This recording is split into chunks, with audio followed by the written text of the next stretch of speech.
from Psalm 73. And so when my heart was embittered and when I was cut to the quick, I was stupid and I didn't understand.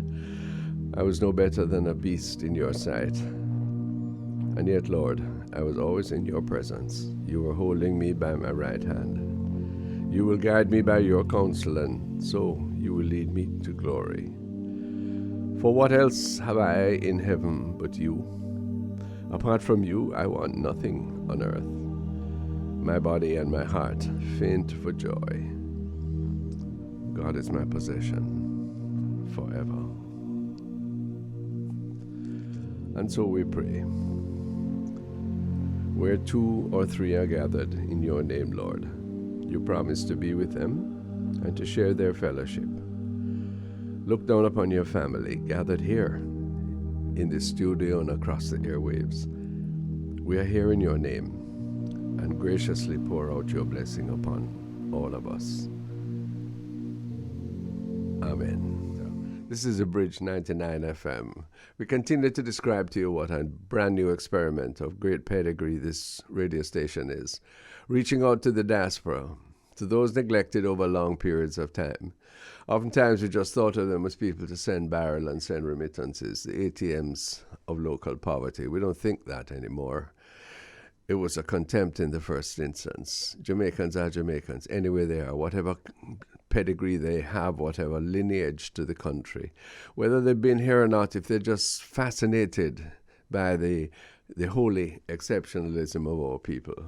Not because we think we're bigger and better and bossy, but just because we know the strength of our resolve, the depth of our feelings. Yeah? So it's Jamaica time on the Bridge, reaching out to the world, to Jamaicans everywhere. This program broadcast this hour of the morning to catch the time differences of our overseas audience, but available on our website all through the day.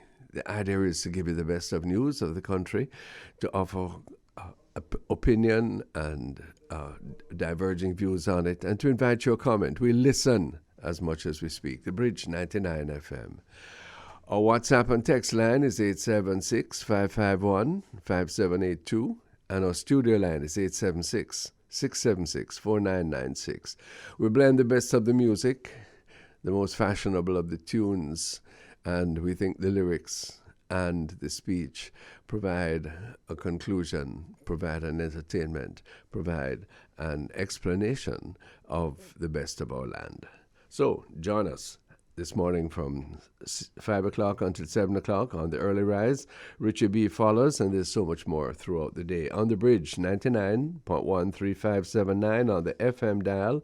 And remember I told you, live stream at www.thebridge99fm.com, wherever you are in the world. Fine. Well, here you go.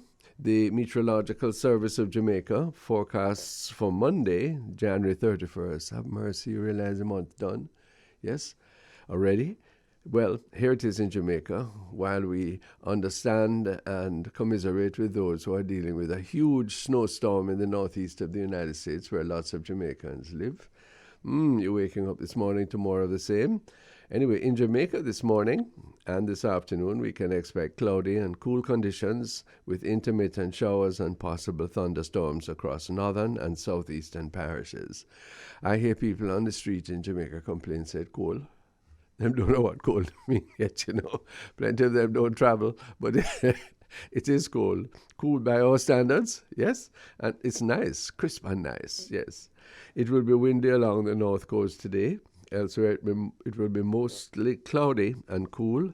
A cold front moving across eastern Jamaica will linger through to Tuesday before dissipating. We can expect increased cloudiness with showers, isolated thunderstorms, and cooler temperatures to continue, especially along northern and southeastern parishes. Give thanks for our equable climate.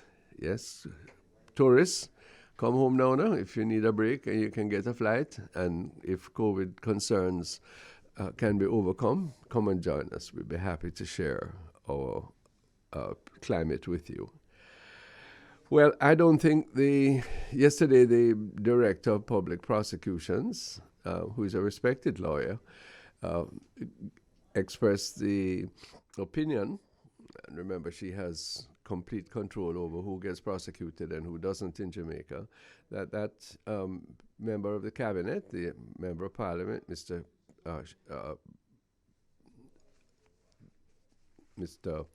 Green, Floyd Green, is not to be prosecuted for the occasion some months ago when he was found during a lockdown,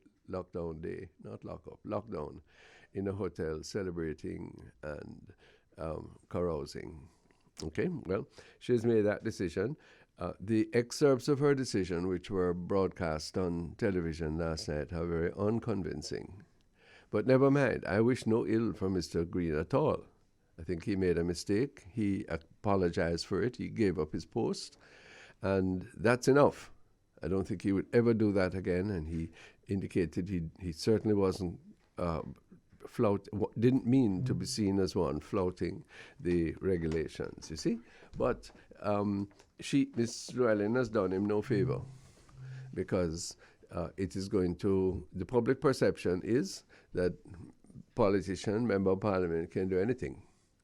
And that if him can do it, the question will be, why can't other people do it? How come some people who never wear a mask, who go to party or something, have to pay $200,000 or go jail, and he doesn't?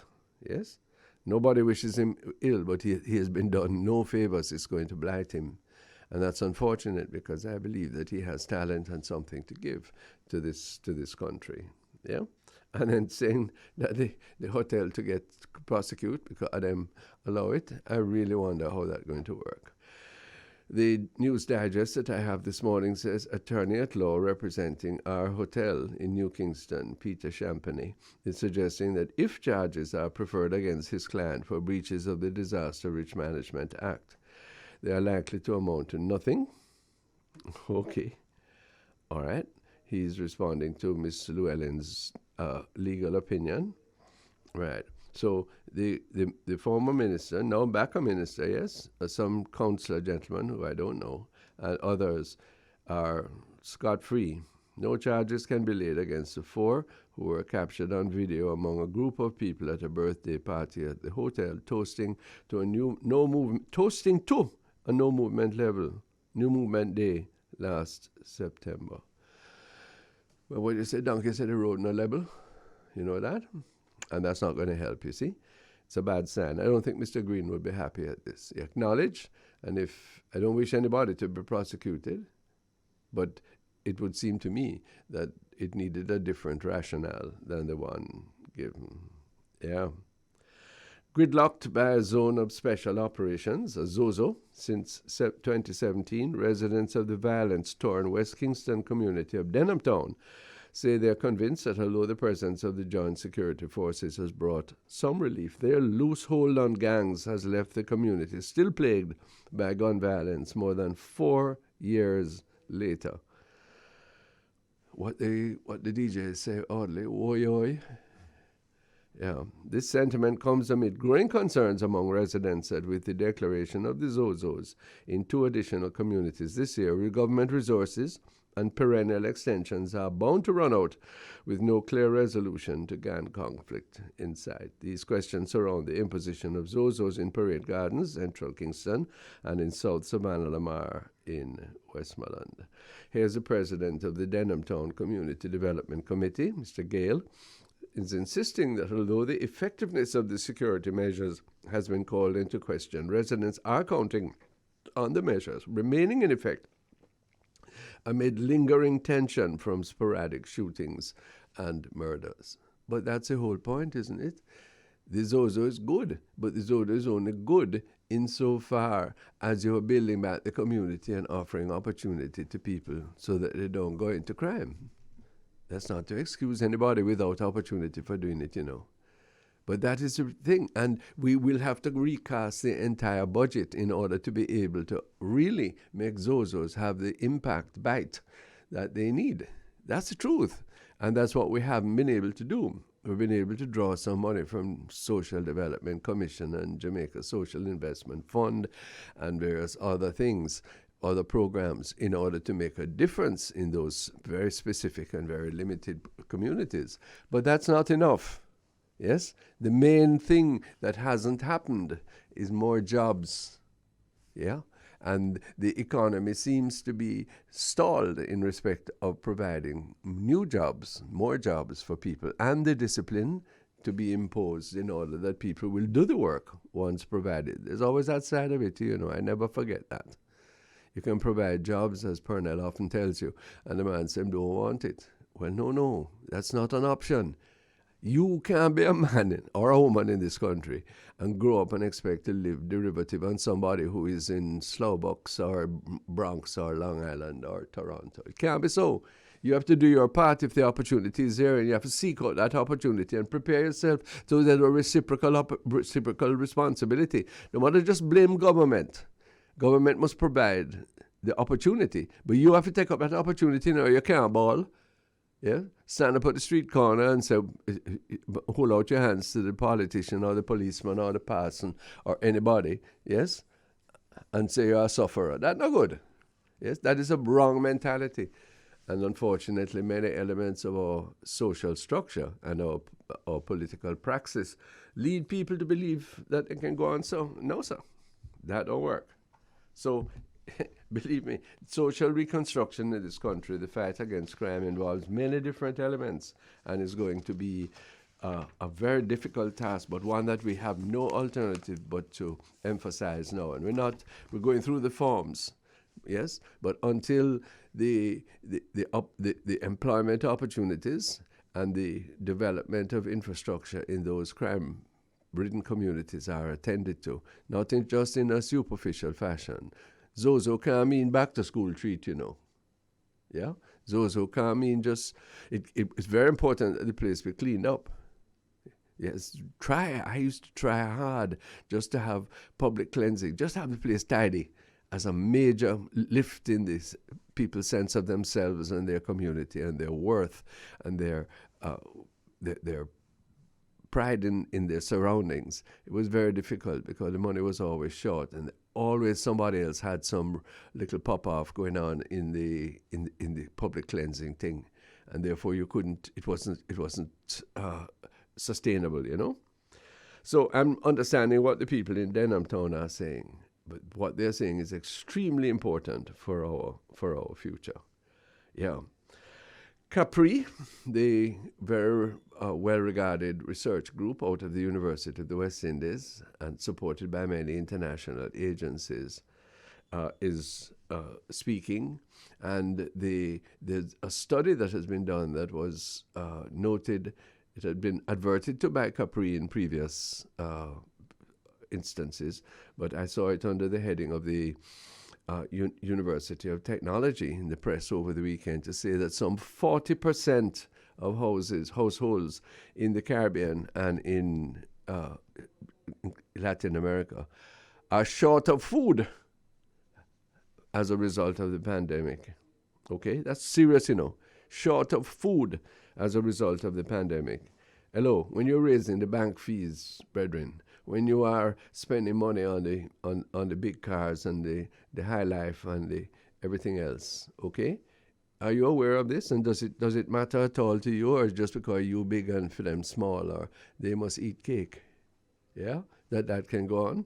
If you want a peaceful society, you can't have a situation where for a protracted period, large proportions of your people don't have food.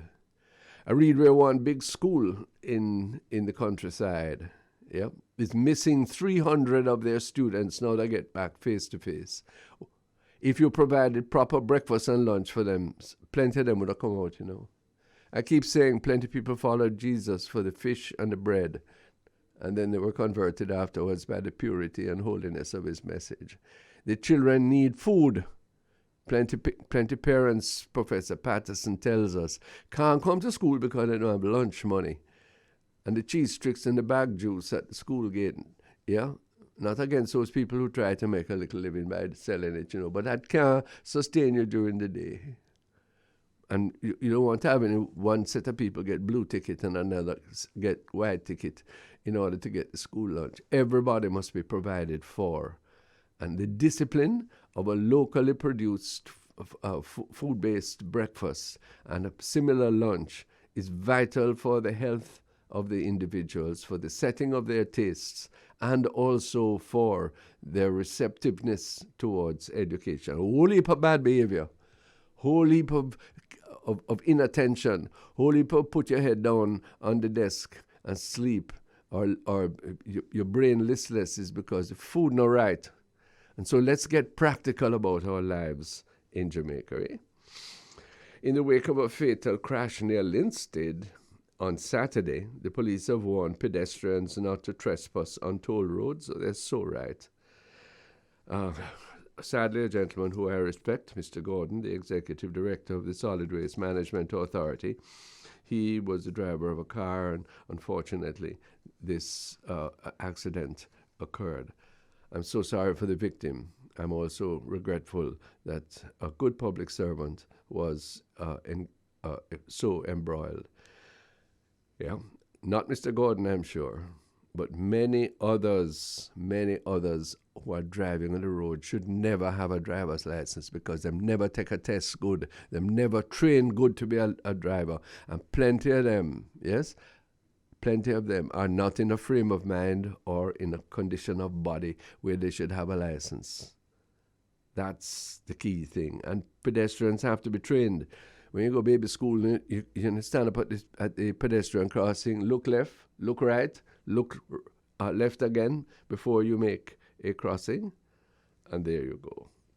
Well, plenty to talk about on the early rise this morning. There's a gentleman who is head of the JP's Association, lay magistrates they're called. I have been a lay magistrate for 50 years, can you imagine? He's now saying that they should give guns to firearm permits to justice of the peace. Doctor, you are crazy. We don't need more guns, we need less guns. Yes?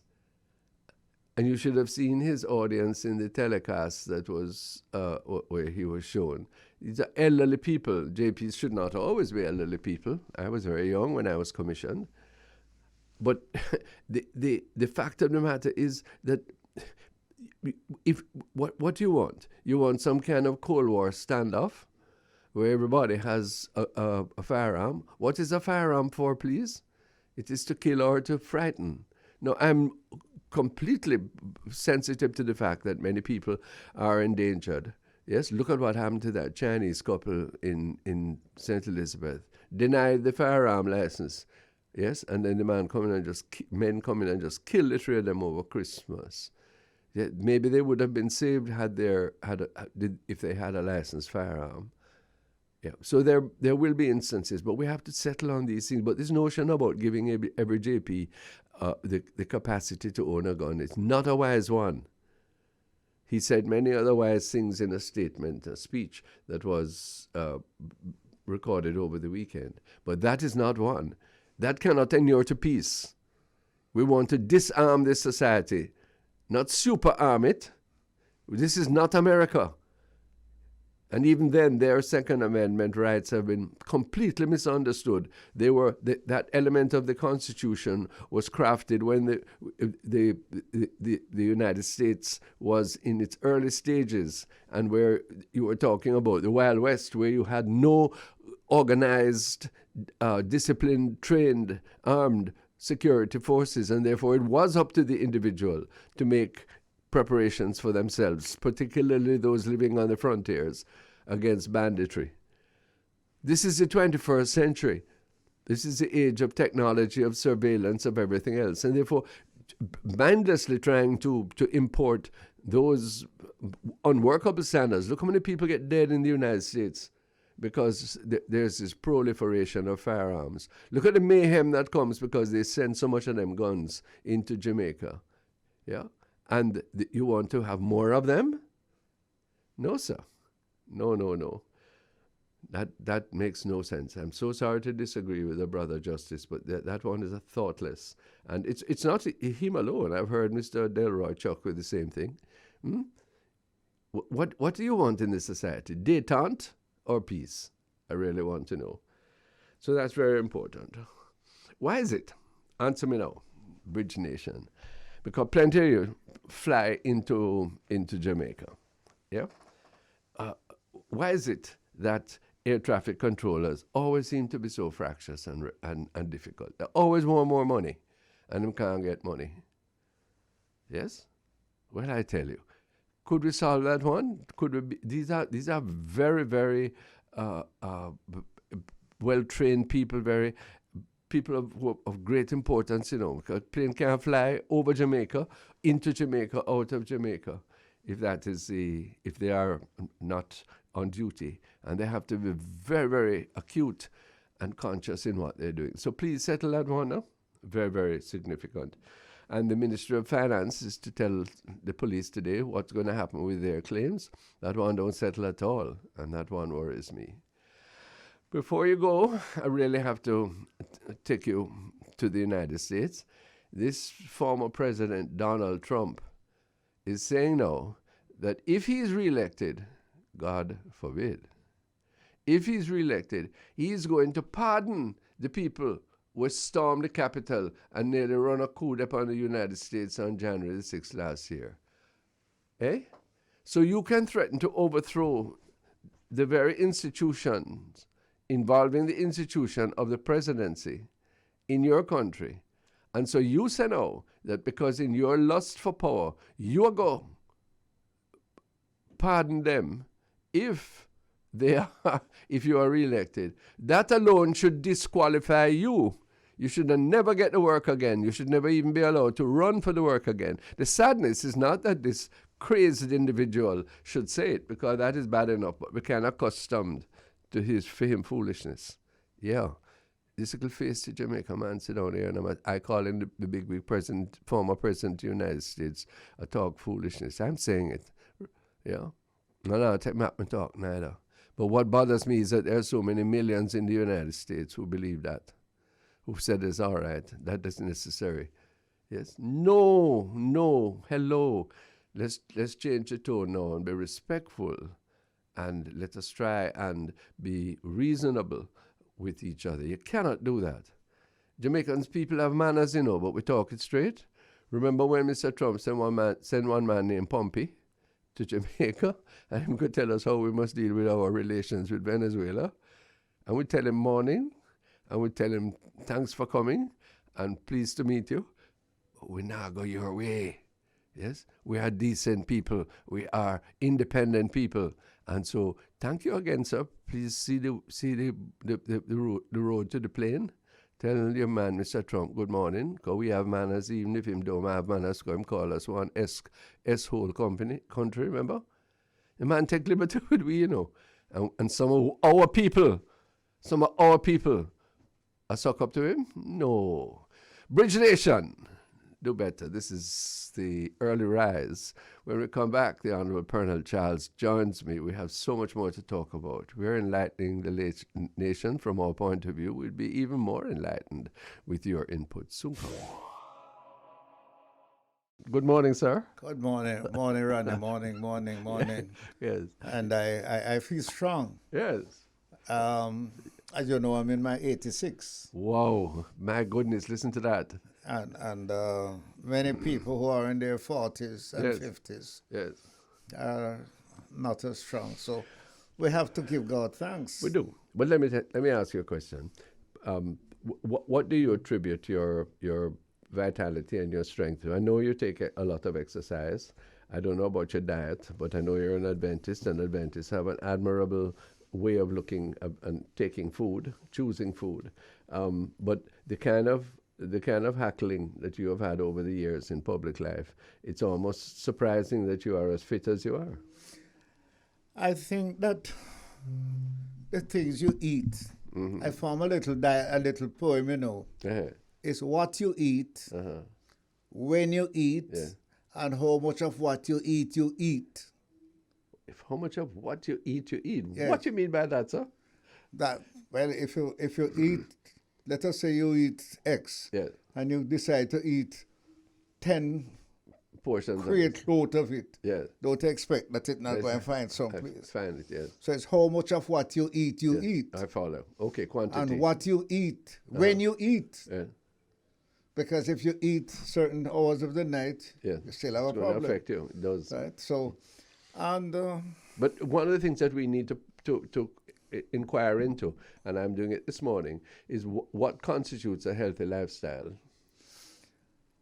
Some of the food persons, I don't know what the profession is, have told you. Nutritionists. They've told you when to eat. Right.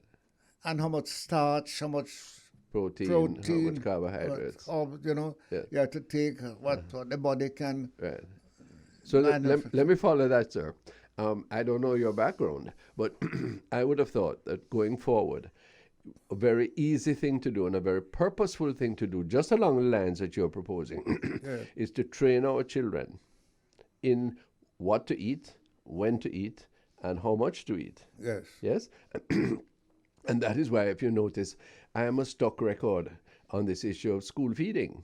Yes. Because given the situation of our parents and the fact that so many children have to travel far distances to school, God knows you're a member of Parliament from Clarendon and earlier from St. Thomas. About the whole Arbor thing and Lennon. You told us. Yes. No, but therefore, having regular, properly balanced meals is... That's a term.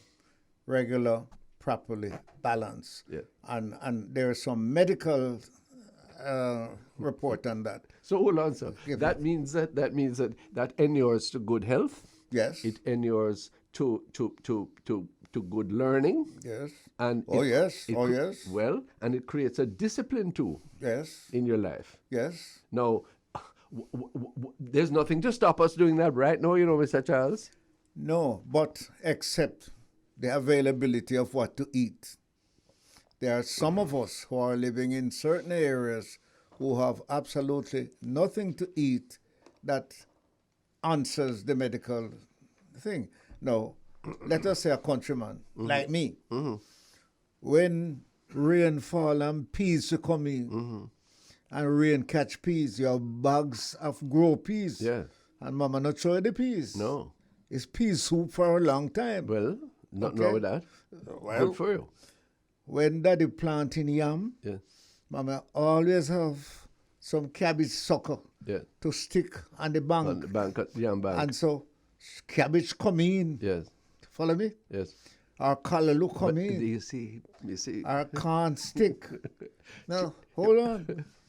Yeah, hearing you. You also have a mill, to grind corn. Yes.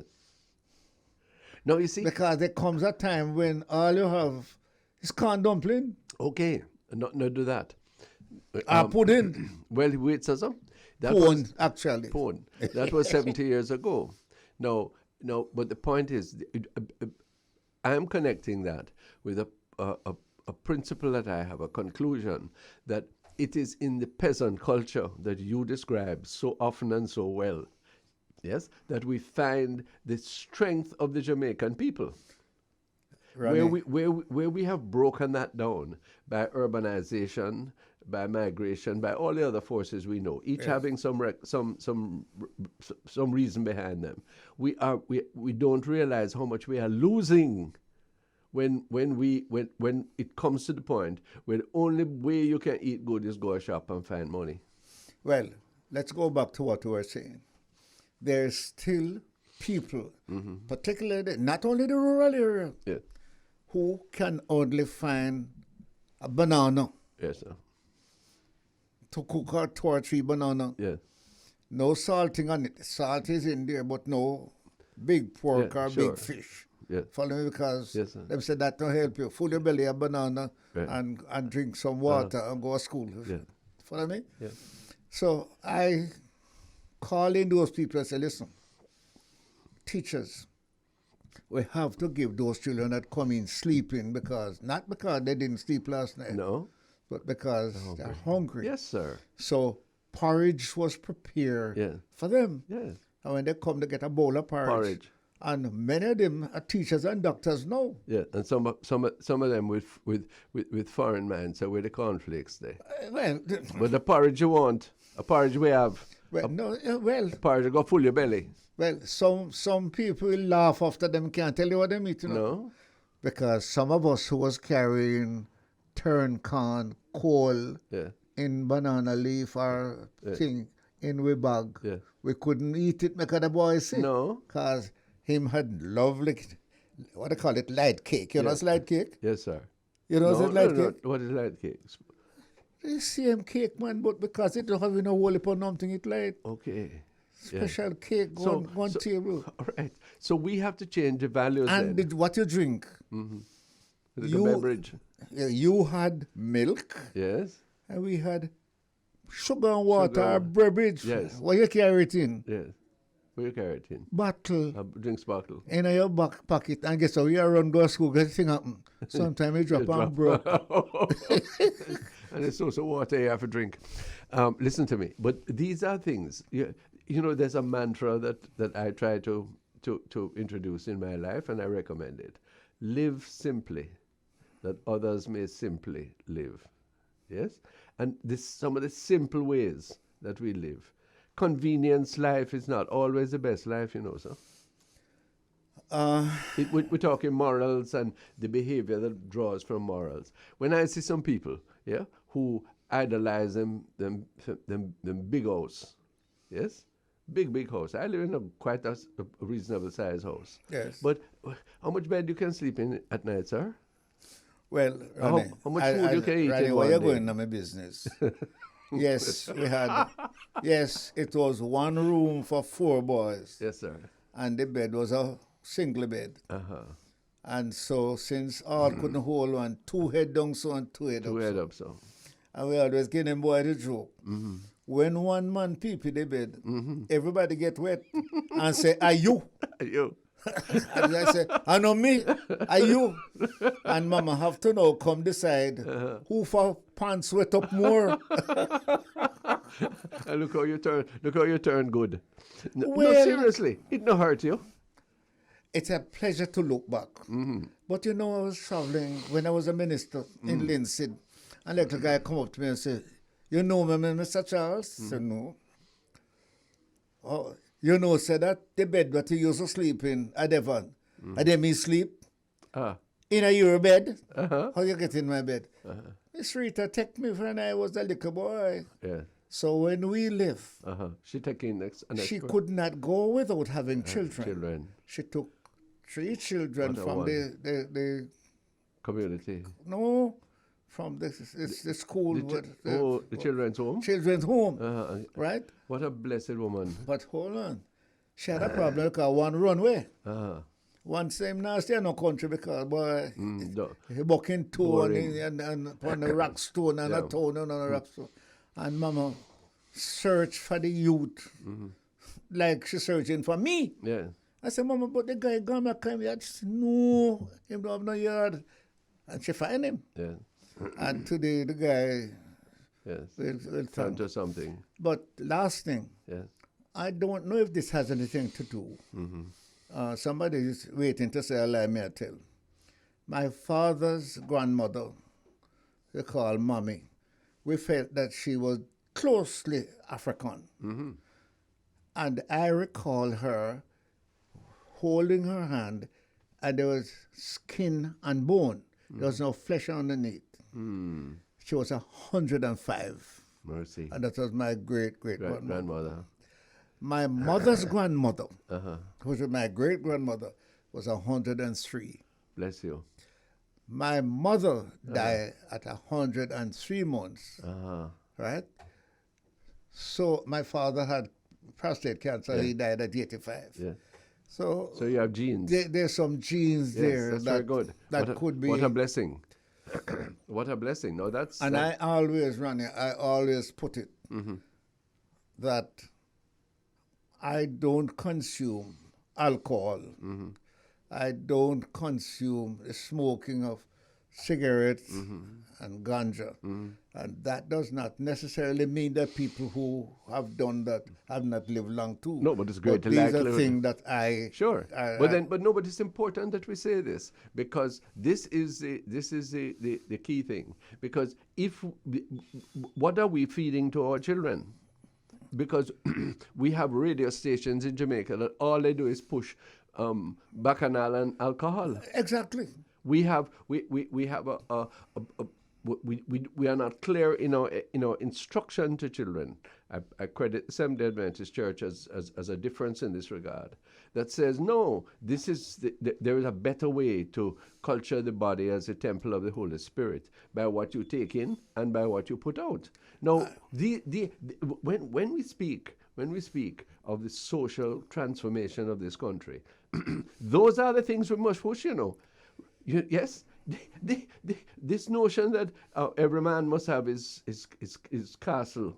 Yes. So, what is that? But let us talk to our father right now, who did this last night, and ask him not to do it again. Yes, sir.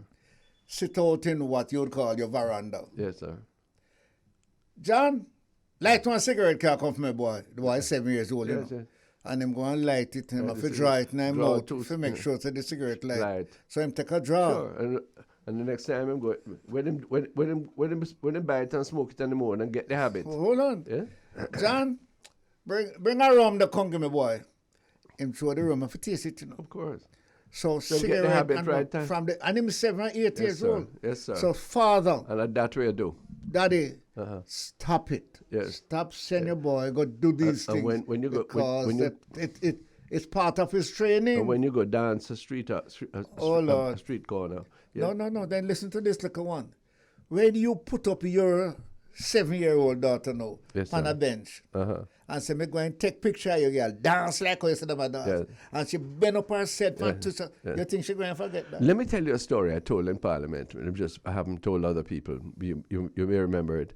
Because one of the most frightening experiences I had as a member of Parliament, I went to a basic school graduation Yes. in the inner city. And I was expecting the little children, they have an item. Yes. And I was expecting Jesus love me, yes I know, or the Bible tells me, something like that. Yes. These little children dress up beautiful, yes? Yes. The 4 and 5 and 6 year old, Yes. I want a man to dismantle me because my boyfriend can't handle me. I don't know if you know that one. Yes? And the parents We're clapping. But I been picking the right people. Yes. Look how them go on.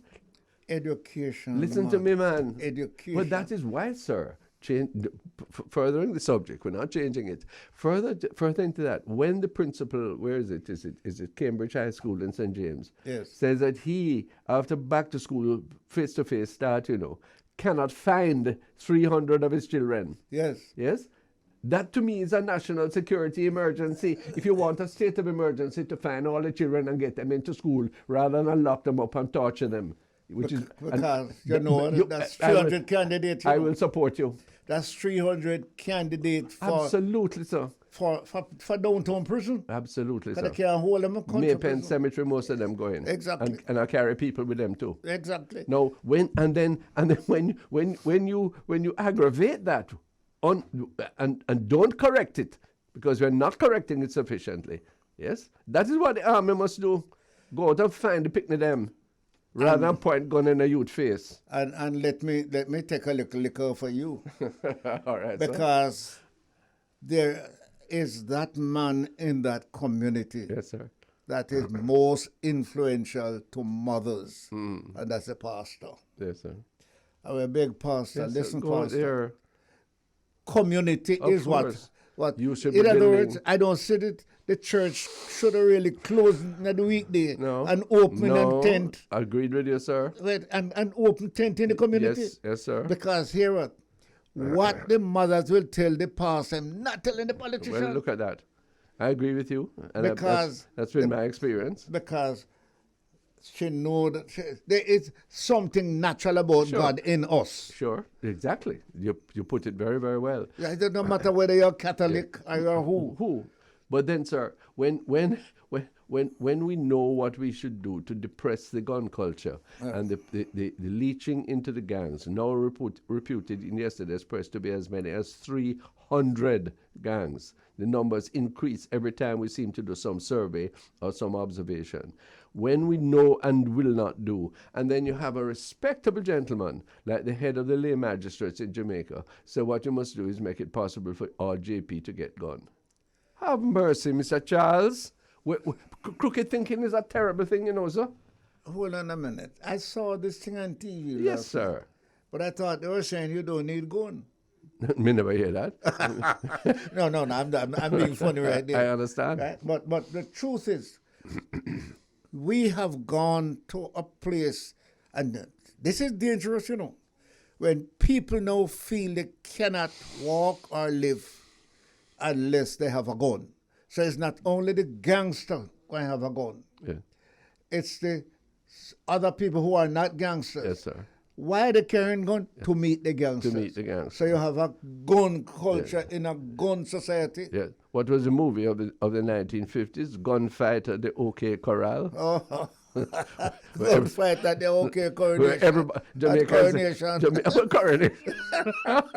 Everybody have a gun. Yeah. So it's who draw first. Who draw first and fire first. No. You can't. And I said this to you. Yeah. Try buying some shots and see what is the cost for one bullet. Yeah. And when a gangster arrive in a district, they fire all 50. That could put in a whole heap of children in school. Yes, sir. That could give food. I don't want to whisper to you, sir. Plenty of the shot come out of police armament because they don't keep no good record. Ronnie, I have comforted myself when that come up to say tell somebody. It's not only the politicians. No, sir. It's not only the parson. It's not only the police. But in the system, we have a culture, we have an element that I don't know how we can get rid of it. Because you're trying hard to clean it here, and over the other side, there is a foolishness you're talking. Mm-hmm. Me a JP. Mm-hmm. Why you need a gun?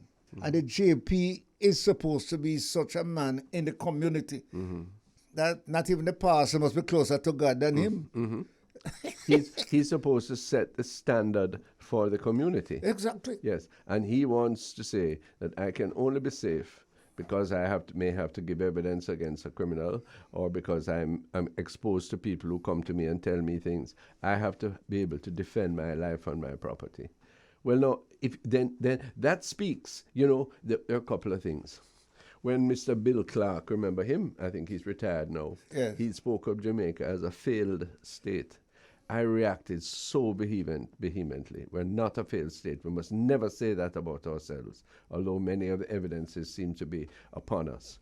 When the Reverend Al Miller, I'm not denouncing him at all, when he indicated that as a pastor, clergyman, he had to carry a gun. Yes. Yes? That to me was a reproach. Yes? Now, in those when So how you really preach to me that God is a protector? No, you can...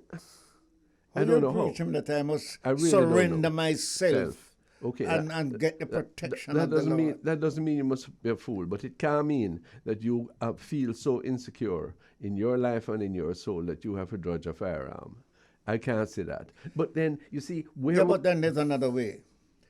You have to also ask yourself, are we living in a country and in a place where Al Miller would feel safe that if he goes out, a man going to say, oh, it's Mr. Miller that gave him a break?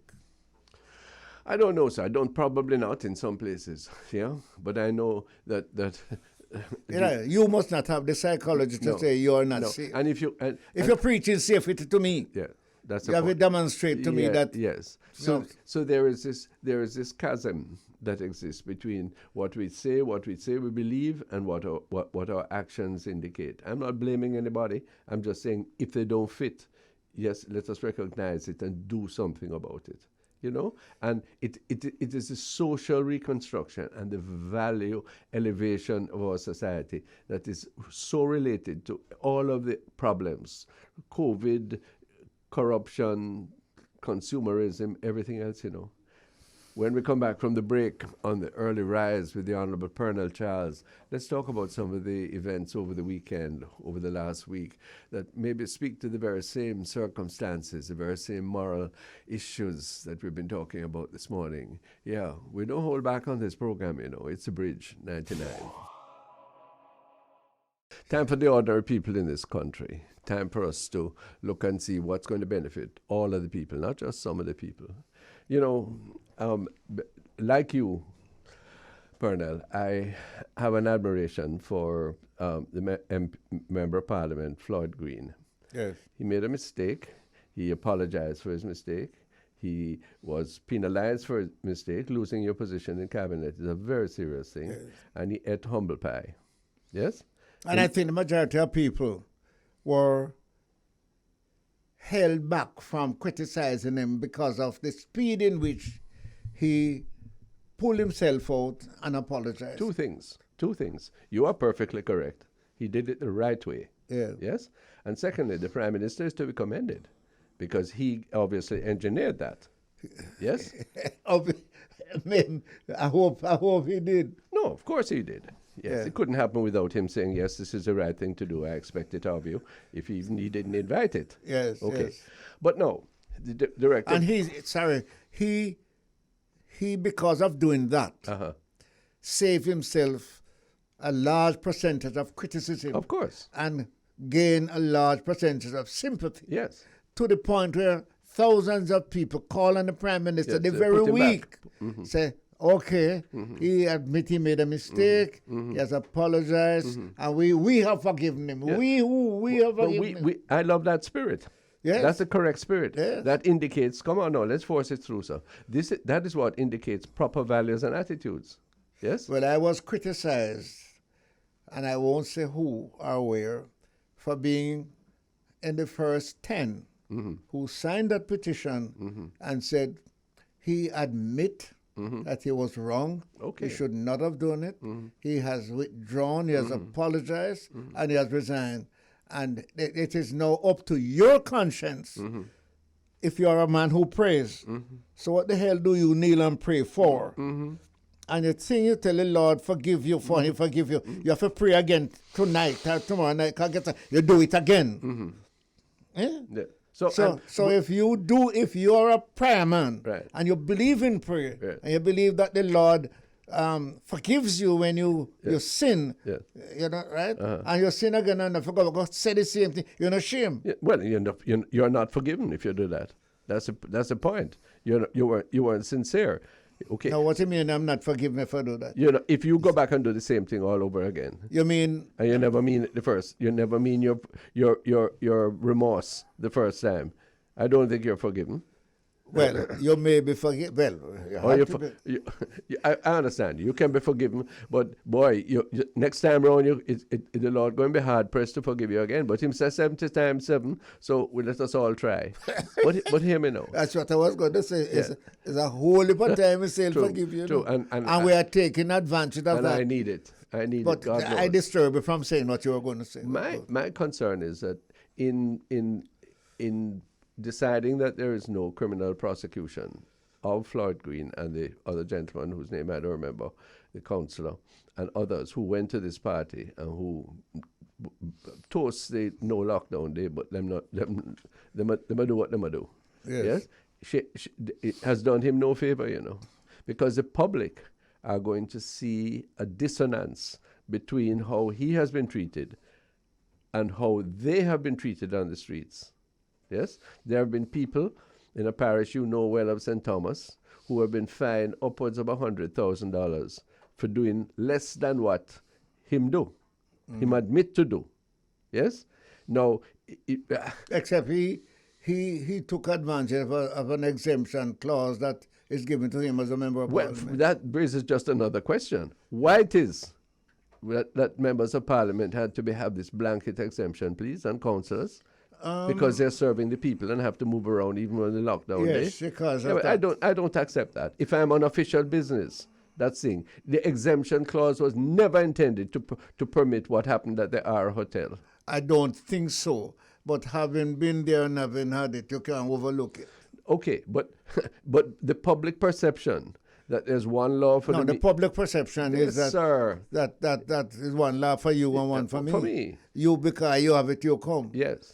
And because they don't prosecute him, they couldn't prosecute anybody else. That is the whole thing, sir. Now, when you reduce people's faith in public officials, yes, for reasons that may be perfectly arguable in law, but do not fit the public conscience, you are demeaning the whole texture of governance.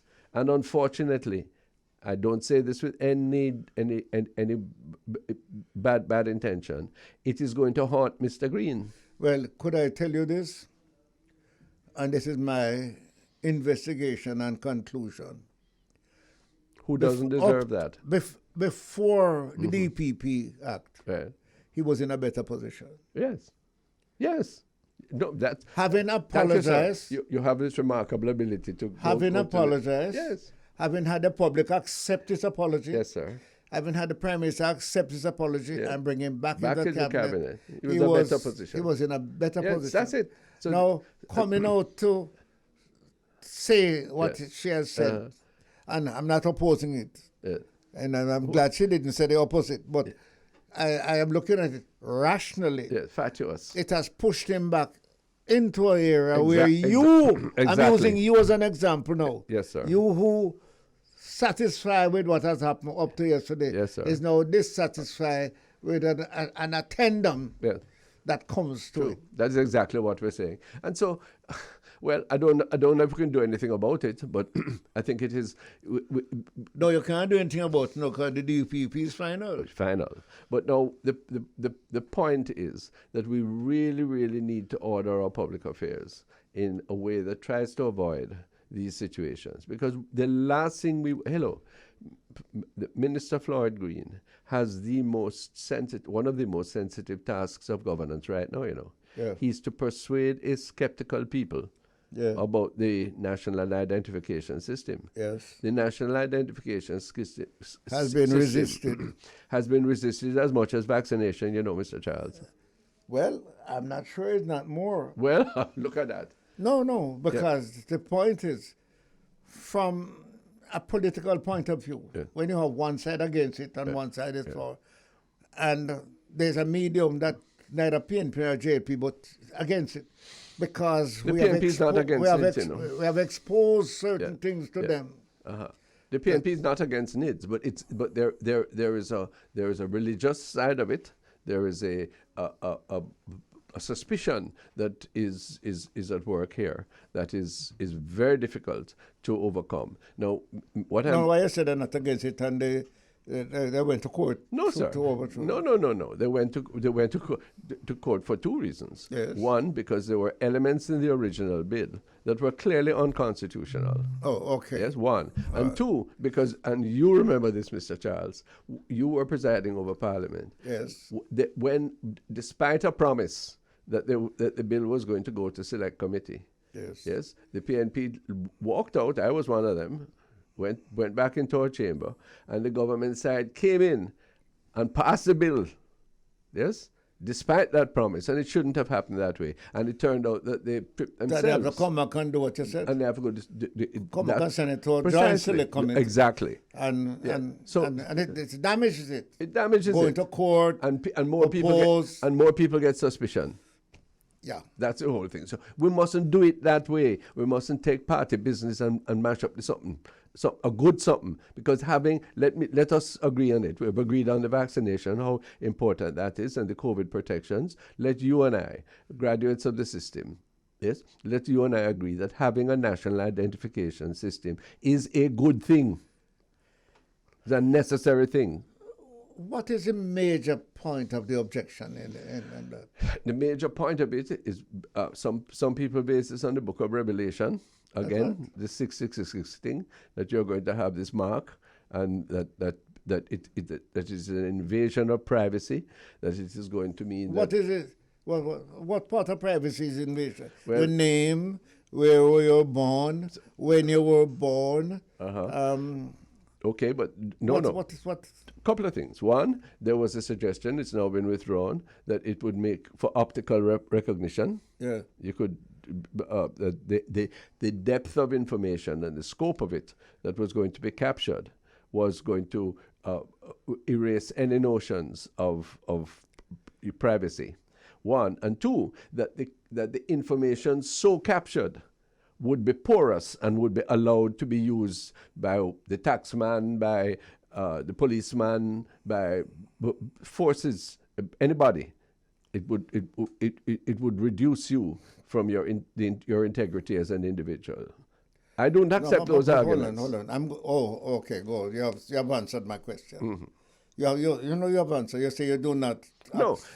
But because the reason I don't accept those is because I believe that we passed, since we left Parliament, they've passed a Data Protection Act. Yes, and I believe there are reasonable safeguards for the privacy of your information, one. And two, because in the modern world of technology, Mr. Charles, I don't know if you agree with me, the right of privacy is going to become less and less replete than it used to be. Yeah, but Ronnie, the privacy that they're talking about is one that you and I would say you don't want the police to know. Yeah. When you go to America and you stand before the camera and the man look in your eye and say, go a little further. What do you think him doing? Him take your footprint when you stand up on. Yeah. Him take your eyes. Yeah. Right now, him know more about you than the Jamaican government knows. Of course. Yes. And you're not complaining because you weren't going through. Because you want to go America. Yes. And there are many things that we want in Jamaica. Yes. To avoid corruption, to avoid scamming, to avoid all of the, to benefit from whatever the society has to offer, to be able to be counted, to be able to be provided for, that require the needs. So I'm glad it come up. And you and I will say, listen, take any part of me you want. My eye, my nose, my mouth, my head, my fingerprint, my footprint. Because I don't have nothing to hide. Yeah, that's my view. So why do some people feel that it is privacy to have your fingerprint? Yeah. Well, you plan something, your toe print. Yeah. Somebody teach them and say, listen, man, that's private. Yeah. No, what the hell is private about my fingerprint? Except if you're going to take it, go thief. Right, but then, no. There are, beyond you go take it to thief, there are reasonable expectations that details about my business, about my persona, are privy to private. Me. Yes, they are. To me. Yes. Yeah. That is reasonable. So if I don't mind you taking my fingerprint, that's all right. And if you would like nobody to know your toe print more than you, that's a freedom that should be preserved. Well, the law provides, for example, you can't take a person's fingerprint unless you get an order from a judge. Yes. That is the case, because there's some reasonable suspicion or allegation that requires that level of invasiveness, so that it can be proven. Okay, so the right to privacy has its place, but my point is that it is becoming less and less possible in a highly technological age, where if you even walk on a street corner, a camera going to take your picture, exactly, and say who you're there with.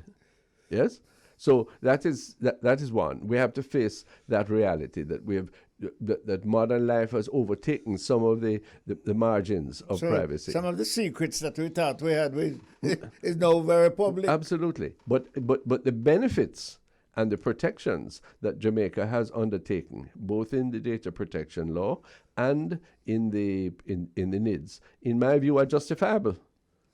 No question. No question. And it is important that we indicate that and promote the benefits of this. Yeah, but when you say it's important, but do I have the right to give you the right to take my thing? Should I have that right? Well, yes, the court has the court has said that no. The court has said that it cannot be compulsory. Okay. No. If it's not compulsory, then it's not complete. That is a problem. Except, sir, so it makes the opportunity to go a different way, that you are now going to have to persuade people of the benefits of it, so that, in fact, they say, although I initially objected, I now see the benefit and will comply. Yes? But you can't hold them down and say, you must. Yes? My view is that our public information needs to be far more sophisticated. At birth, my view is that that's when you get your number. Yes. Yes? And that number carries you through school, through life, through everything else. And once the untoward protection, disclosure of this, yes, I don't have any right to go and just because I feel like examine your whole past and your whole records.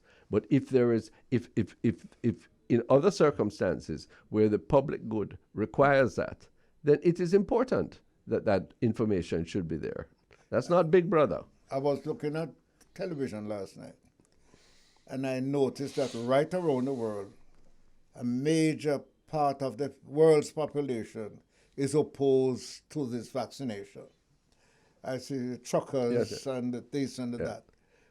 I'm still not convinced that the three major P's in the country, the PNP, the JLP, the private sector, and the people at large have concluded, have accepted that this vaccination saved life.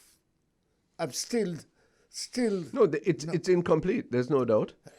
And it's incomplete because there isn't a joint presentation. But then, Mr. Charles, thank you, sir, because where the people say, all right, all of them say something, make we go with it. Yes. And I met a lady, and I said to her, have you been vaccinated? She said, me, sir, me no want that. I said, what's that big scar on your left hand over there? That on me do it, and my mother do that. My mother said me go take that, me couldn't go to school. I said, but the top scientists of the world, the top doctors of the world, the top organization, medical and otherwise, has said to me, there is a virus that kills.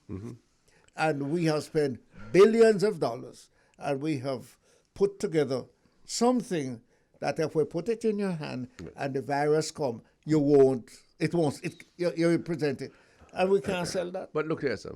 We are faced with a dilemma that is hurtful. Here is it that so many people, fancy that, the Honorable Pearnel Charles and Ronnie Thwaites have to be arguing and persuading people about the probity of vaccination here in Jamaica, where we now have, at great expense, at great trouble, lots of vaccines. Sit down. Some of them are spoiled. Yes? When I was listening to a program on the BBC, where in Africa, 4% of the people are vaccinated. There are tens of millions of people waiting to be vaccinated. Who cannot get it. And we have it and I want it. And we have it. And we're supposed to be bright people. Put another way. We have it. Keep it so long that we have to dash away. Can you imagine? Quite no good again. Yes, sir. No. Who? And guess what? I said this to you, you have repeated it. Yeah. 93% of those who are dying did not take the vaccination. The doctors are telling us that in the hospital right now. Yes. In Jamaican hospital. Yeah, Jamaica. So when there is a cry from the developing world, from the south of the world, of which we are part, that how iniquitous the wealthy world is for hoarding the vaccines and not spreading them out. Yes. Yes. When the statistic is that the United States with 300 million people has already done 900 million tests. Yes. Whereas Nigeria with 200 people, has done 4 million tests. Yes. Okay. And what you test, what you don't test, you can't treat. Yeah, okay. When you think of that, Jamaica can't talk. We can't talk. No. Because we have the stuff here, right here, and can't get through. The only thing we don't have is the free testing sufficiently. But we have the vaccination, which however much it can eradicate the disease. It can help us, obviously. Look at the figure you just gave. Yes? That's about those insane. who are getting it. And we're not talking. I shame of that. And I'm asking. I'm coming back to you, sir, because I'm asking, when Andrew Holness and Mark Golding stand up in the Parliament tomorrow, look upon each other across the divide, Yes, you remember I wanted to erase the divide and have us all sit beside. But one or two of them sit beside and feel each other's smell and sweat and said to themselves, no, and said to themselves, hey, it is so. What we're going to do? Because both of us agreed, say, that more people should get the vaccination so we can get back to normal. More people should be persuaded that this thing is not a hoax, yes, but rather a real threat to our people. Look what it do to us over 2 years, yes? Let's move it from Andrew and Mark. Yes, sir. Every member of parliament, yes, sir, should go to his constituency. Yes, sir. Every councillor should go to the division. Okay. So let me ask and you they should say to the people who voted for them. Yes, sir. And who will listen to them. Yes. Listen, this thing is coming here tomorrow. Yes, sir. And it saves life. So, don't wait until you get sick. Yeah. So let me ask you one hard question. Has the Speaker of the House, your successor, yes, said to the openly to the people when after the prayers, yes, I would like to have each member of Parliament here and each member of staff indicate whether they have been fully vaccinated. You mean they right in the Parliament? Have we done that? I would be very surprised if there's anybody in the Parliament. But have we asked? But wouldn't it be an example if each one got up and said, "Yes, I am," and each one encourage others, encourage those who have voted for me. Thank you, sir. My constituency. Yes, if you believe in me, go do this, huh? Yes. Where the councillor, who is a person on the ground, vastly underused and underrespected, were to lift up their role and their purpose by doing the same. Well, let us leave the Parliament and go to the business community. Yes, sir. The PSOJ yes, sir, represents, you'd say, all the business companies, or most of them. Now, if every manager or owner of a business say to their worker tomorrow morning, listen, this thing about get back to life, it is a wrong in me. If they had asked me, I would say, take the vaccination and keep life. Yes, sir. Not take the vaccination and get back to life. Because you have life now, but you're not going to keep it if you don't take the vaccination. Yes, sir. But in other words, I think that there are many areas that should be exploited. In order to get the people accept. So hold on a second before we take the break for the time signal. Let me ask you something. When we put all this argument together, yes, you realize that all the cramp, all the hunger belly, all the downturn, the loss of GDP, yes, the distress that is being felt, we could have avoided this, you know.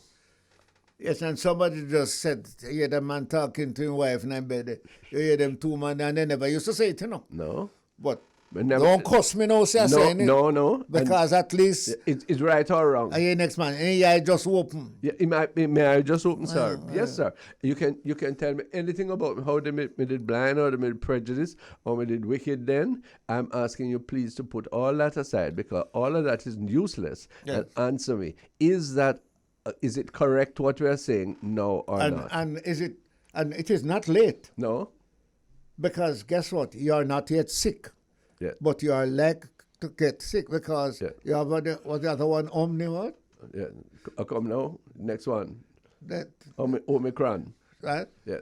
And more may come. More, they say one. I'm gonna talk about one next one already. So just listen. It don't pain you. No. And some of the men who advising me not to take it, they don't go to elementary school, you know. No. They are bar school, them go. Bar school, they go. And them sit down with the rum and them and say, boss, you take this thing, it's going to turn steel in your body. Yeah. And next one says, I go to church, it's 666. Oh my God. Mercy. When we come back from the break, on the Easy Ride with the Honorable Pearnel Charles, I want to raise two things with you, sir. One is we have to look and raise a comment respectfully but trenchantly about what this gentleman, Mr. Trump, is pushing by way of ideology and practice in the United States.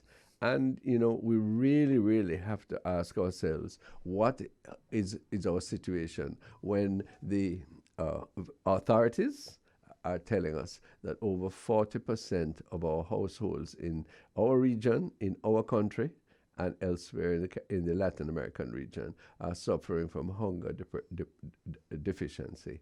This is the Early Rise on the Bridge 99 FM. Soon come. The Early Rise on the Bridge 99 FM to the world with the Honorable Pearnel Charles and myself. You know, I have a suggestion out of the chicken issue, which is becoming so vexed. Yes. The chicken, the segment of the chicken market, which is not served now by either the broiler companies or the small farmers, for the most part, some of it, is the school feeding program. Yes. That is 650,000 a day during school. Yeah? And I would bring them back to school for most of the holidays just to get the food when they don't have it at home. Some will come, they can do other things. And there's a budget. Of benefit. There's a budget. Yes. Yes? I would say bring in the cheaper portions and say to the nutritionists, maybe say to some of the same companies who process chicken, come up with a formulation that a Jamaican child, can get a portion of chicken, that which they cannot afford easily because of the state of the economy affected by COVID at the higher local selling price. They would still sell, you know. It's the cheapest meat. Yes, it's the cheapest meat. And uptowners not going to come buy no chicken back downtown. No. Because they can get lovely chicken at Price Mart. So the people who are not getting it now, right, sir, whose neck maga. Yes. Yes. See it there? So but you're with me. I understand. I love your language. Yes, laughing. No, but if you're going to bring it in to relieve a consumer situation, right. touch the point. Concentrate. Touch a point where it's needed most. Yes. Concentrate where it's needed right. most. And I'm claiming that the school children, we need to stretch that budget, ample though it is. And the government that you have supported has added money to the school feeding program since I left the Ministry of Education. But it is still inadequate. Yes? It is still inadequate. If you look down the line, Ronnie, and say that the children are the future of Jamaica, yes, sir. you have to make a sacrifice to present so that the future can be better than what it is now. Right. So I agree with you that this is a major area. Yeah. Yeah. And you can recall when I told Mavis Gilmore that I met all of these black children out in St. Thomas with brown hair, and I want to know what the gene was, and she said it's not genetic, it's something else. And the food was supplied, and all of them brown hair turned black, turned back what it's supposed to have been. The health improved. I'm very closely familiar with one very excellent primary school. And I heard an official of the school, who would be nameless, complaining that just a few weeks of back to face-to-face learning, and not even the full cohort in the school, nearly 1,000 children, that she had to sign a check for $250,000 to buy patty. No, hold on. Okay, patty is a nice thing. And the patty is quick. You can eat it quick because they full up the picnic with so much timetable and lesson that they don't have time to sit down and eat a proper meal. But at that them don't need patty. Patty is for weekend. They need a proper meal. They need a proper sit-down meal. But Ronnie, they don't have the opportunity of getting a proper sit-down meal. The easiest thing that them can buy is a patty. Yeah, or Sky juice. And the patty have a little thing in it. Yeah. Depends on what they mix put in the mix. Yes. Right? But no, hold on. So suppose we were to snatch victory from the jaws of contention on this issue and say, right now, we're going to bring in chicken parts, and we're going to process them, and we're going to insist, not just one thing, that the people who really need it, get the benefit of the lower price, stretch it to all of the children, put it in a situation where they sit down and have a decent meal so they can learn manners, so they can learn sharing, so they can learn discipline, so that they can hold up their head in classroom and learn more, and benefit from the school. My God, what a virtuous thing that would be. Let me congratulate you for the interest that you have demonstrated, because you didn't have to go run an election, you know. You're an attorney, you're a road skull, you have all of the qualities that to put you in the front bench, rather than come take the little money what them have done there. Right? Hey, you can live on your pension. Don't force me to say. Don't force me to say that I don't even get it yet. Oh, well, sorry to hear that. But you know, you were being kind to me, but I stop you. But let me say to you, when on this bank fees business, the head of the Bankers Association, I don't know him, but I would respect him.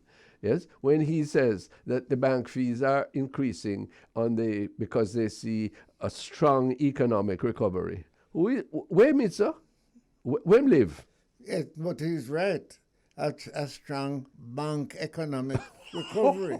Exactly. So, my Lord. Listen to the chief. The bank has to increase. Yes, Lord, listen to that. Is the bank recovering? Yes. They might do well. Yes. Hello. And nobody. Have you seen the balance sheet of the banks at the end of the year? Yes, sir. And I'm not jealous of him or anybody else. Believe me, no red eye. But for him, not this individual, we're talking about him, his class, his type, who run them institution. For them, pay is 7 and 10 times more than the Prime Minister this country gets, you know. But it's not them one, you know. You're so little man. Ronnie, I think the worst thing that has happened. So money rule the world, and people have value only according to how they have money. You can't. That is sinful. I've always said that some of you guys who were fortunate to become attorneys, and my son is one. Yes, sir. That 2 cases is bigger than the year's salary you get. Yes, sir. And then you turn around, some man says, how them live? Yeah, can be. How them live? Mm-hmm. Right. And so somebody is willing to give them something, but you have to give something to. Yeah. And that take you into a line that you don't want to go. Exactly. So look at what's on the CNN now. Grocery prices climb amid inflation, supply chain concerns. Say where? In the United States of America. Not downtown, you know. No, sir. And when they get sneeze, yes, because they have Social Security and all that. When they sneeze, we get pneumonia, you know, or worse than that. So help me now, sir. You were saying something that I really stopped you. What? What? I'm offering very humbly a solution to the chicken problem that would save the normal consumption patterns of the small grower and the big people, while they can't just left it so, because they have to sit down and they have to work out and sharpen their pencil more and more, because there is Dr. Damian King and others are right. You cannot in the long term have an industry, no matter how valuable, which is so hopelessly uncompetitive as the chicken industry is, that you have to put over 200% worth of duty on imported product. You can't do that. We're going to have to do something more. What happened, Mr. Charles? You will remember about the soya project, I.S. Joseph in St. Thomas to grow soya. What happened to the Purina, was it, in St. Catherine years ago to try to grow corn? What happened to the rice project? The rice project. Okay, but we still have swamps. Yeah. What happened to all of these projects? Okay. Why they closed? Because they say that we could import more competitively. But then if we say that, what we end up doing is Xing out, cancelling, to use a common phrase, cancelling our entire agricultural industry. Yeah, but let me show you something. I don't know if you have looked at it. There are 2 types of export, you know. Well, there's exporting from some country what they don't want. Yes, sir. Which is what we're worried about now, because we can't buy what they top. No.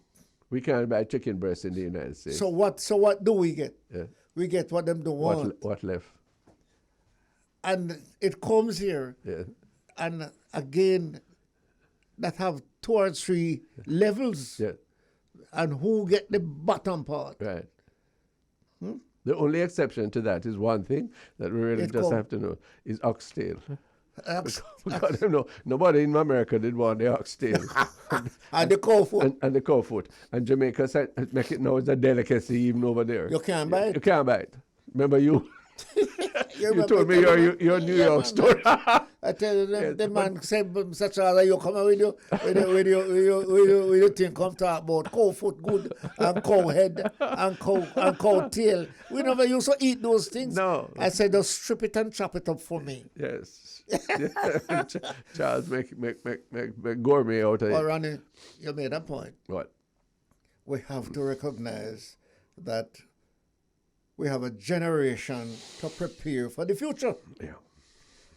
And if we leave them behind and we gone, there's no future. Well, this is why the education system... So therefore, if education is the way, then we have to satisfy or we have to support education so that education prepare them so that there is a future. So what poor Minister Nigel Clark, because that means that he would have to find more money. Now, where do you get money from, sir? Well, get money out of our pocket. But then it's not we alone. Minister Chang has already said the police have to get more money. So if the police get more money, the teachers can get it too. He speaks about, Minister Clark speaks about the reform of the whole compensation system in the public service and the issues of accountability. How and when is he going to get the national buy-in for that? Well, let me ask you a question, because I'm avoiding answering certain questions because I can't answer it. I don't know what the answer is. Let's get back to Dr. Chang. Uh-huh. When last have you seen policemen walking on the street? Too infrequently. You see them driving? Yeah. You see more police cars on the street? Yes, sir. Now, I'm not jealous of that, because the point is, it's difficult to have a policeman walking from halfway tree to crossroad. Yeah, don't. You follow me? So something has been done in the police, and there's a new generation in the police. Yeah, they don't want to walk. Right? So that security needs more than criticism, because without them, and I coin a phrase, when a man broke into your house, it's two people you call, you know. Mm-hmm. Jesus Christ called the police. Yes. Jesus Christ called the police. And so the police is under constant pressure. And they have to get up leaving family. Yeah, dangerous. And come out, come face it. So that, and if a man see him and say, but no man, no, him live up there, so, and him don't have trouble with, go deal with him people mop it up. So he knows that. And as brave as I think I am, I don't think I would want to follow my father's footsteps, who was a district constable. Yeah. I wouldn't want to be a police. I'm not brave enough. Because once you put on the uniform, you're identified. Yeah. Well, I believe the institution and the expansion of the district constables is the important thing, but not to have them sit down and write up diary in station. And that I called the commissioner one time, you know, yeah. Not this commissioner. Yeah, and go to the communities. And I communities. said, sir, why you take the district constable, all-time district? He's not a district constable, he's a police constable. Yeah. He is now doing books, Yeah. sit down in a station. Yeah. The district constable. Supposed to be on Depot Road and in the yard. In him district. Yes. And people respect and know him. everything. Tell you something, even the gang man know him. True. The old man know him. Yeah. Children know him. Yeah. Because he's a good person. All you want is a communication. I tell you something. There was a policeman in Brownstone probably 50, 60, 70 years ago. And them called him junkie. Because him drink a lot. When certain man do certain things in certain part of the district of St. Anne, only him one can go for them, you know. Really? Only him can go for them. Yeah. Other man go for them and run and hide and go and say, well, boss. Say, well, then send me for you, know. But boss, you know, they come with me, man. Yeah. The other man go. Change situation to be true, but at the same time we have to make sure that the closeness of the police to the community is critical. Very critical. The police is supposed to have the community's support. Yes. And it's not a police thing alone. The community need to know that. When inspector and superintendent and commissioner talk about it, that's nice, but it's not good enough. It has to happen on the ground. Yes. It has to happen in an unthreatening and consistent way. And that is one of the major elements towards improving national security. Lastly, when the police gain the confidence of a community, the police will get all the information they need. I think so. When they don't have the confidence, the gangman is better because the gangman take care of some people. Well, this is it, and that was the story. I have to take you to the United States for a moment. Yes. Because both of us have spent time and benefited from that country. When President Mr. Trump, former President Trump, is now saying, yes, that he is going to invoke race, yes, as a basis of if he's charged, yes, if he gets back, or if he's charged now, and that he is going to pardon the insurrectionists of January the 6th, yes, who erected a gallows outside of the Capitol to hang Mike Pence. If after a year and more has passed, and he is still blaming Mike Pence for certifying the election of Joe Biden, yes? And also the man who himself just needs 11,000 votes. Just find it. Just find it. And once you find that, cool. Let me tell you something. Listen to me. This what a reproach, man. What do these people have to tell us? I'm so sorry. Don't miss this. What is happening in certain parts of the United States under certain people is exactly what they were criticizing about developing countries. Of course. It's exactly what they say is happening in these S-hole countries that Mr. Trump speaks of. But those S-hole countries happen to all have one characteristic. It's mostly black people. Exactly. Or colored people. Because what he wanted, he was quite clear, was the Norwegian people and the Scandinavian people, where for him people come from. Right. Yes, but this is disappointing. And we have to call it straight on a program like this to our Jamaicans here and elsewhere, right?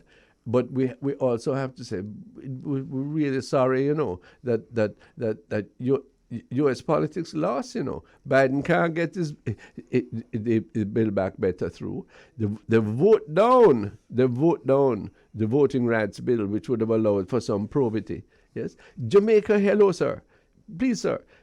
What the United States in 2022, their Congress has voted down, thank God Jamaica had from 1944. And they have voted down what they were criticizing other people have. Yes, sir. But then, if I was, God forbid, but if I was Putin and or Xi Jinping, me would have just laugh after them, because them would just wait for them to tie up themselves to a point where them two can just get through. What do you mean that you would just laugh? You don't hear the laugh. Yes, sir. Laugh is true. No. Mm-hmm. You say if you were there, you would laugh at them. You don't hear them laughing. Yeah. Well, you don't hear what people Chinaman say. Yeah. Oh. Yeah. He says he's in charge. He says he has removed. I showed you. Yeah. Poverty from the country. So which Putin is saying the same thing you do in Cuba. Yeah. You can't come here if you couldn't come here. No. And I can't wrong him for that. I feel the heat is coming off a little, but it is still there. Still worried in Ukraine. And then lastly, Mr. Charles, Lord, we hate to end on a depressing note. 132 murders Rome is showing us in 29 days. 132 murders versus 129. Not much difference last year. But you put last year and this year together, yes? Don't tell me about crime going down. The other crimes are not being reported. But even if it were true that we're going down, we love kill each other. So what can be done? That is crazy. 132 murders in 29 days. How do you, when you divide that up, what you get? All I can say. It's almost 5 a day. All I can say, if I were in a position, in order to really make the thing go home, we need to separate this murder, Yeah. How much is coming out of gangs? Yeah.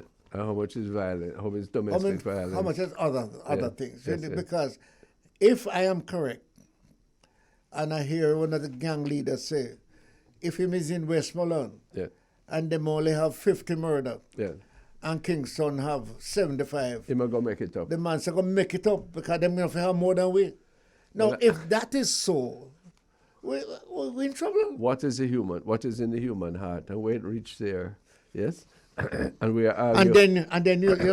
And then you go into a house where a woman who don't know you, you don't know her, it's a mistake. You kill her and kill her two grandchildren. Oh my God. And then you say, boy, we're sorry, it's the wrong house. Yes, wrong house.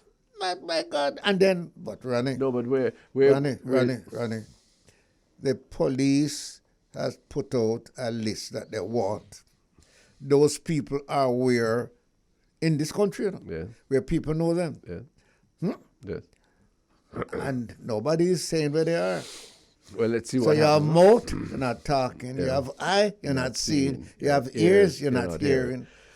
And then you cry out, Jesus Christ, call the police. Strong words from the Honourable Pearnel Charles as we wind up Early Rise on the Bridge 99 for this Monday morning. Hope is not lost. Once we talk it straight, we're honest with ourselves, and we have the spirit, we have the unity in order to make a difference. Check us tomorrow morning for a continuation of the Early Rise. Check Richie B Now and all the other features on the Bridge today.